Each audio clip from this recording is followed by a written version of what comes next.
യോഹന്നാൻ പറഞ്ഞിട്ടുണ്ട്, ഇതെല്ലാം ഞാൻ എഴുതിയിരിക്കുന്നത് ഇത് വായിക്കുക വഴി നിങ്ങൾ അവൻ ദൈവപുത്രനാണെന്ന് വിശ്വസിക്കുകയും അതുവഴി നിങ്ങൾക്ക് ജീവൻ ഉണ്ടാവുകയും ചെയ്യുന്നതിന് വേണ്ടിയാണ്.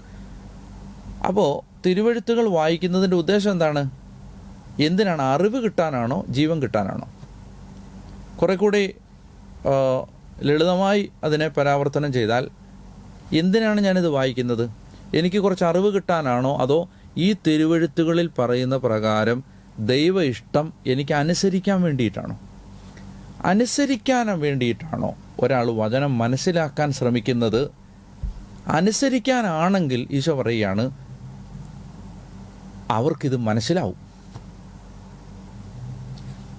അപ്പോൾ തിരുവെഴുത്തുകൾ മനസ്സിലാക്കാനുള്ള ഒരു വഴി എന്താ? തിരുവചനങ്ങൾ അനുസരിക്കാനുള്ള ഒരു സന്നദ്ധത രൂപപ്പെടുത്തുക, സന്നദ്ധമായൊരു ഹൃദയം രൂപപ്പെടുത്തുക. അപ്പോൾ വചനം മനസ്സിലാവും. വചനം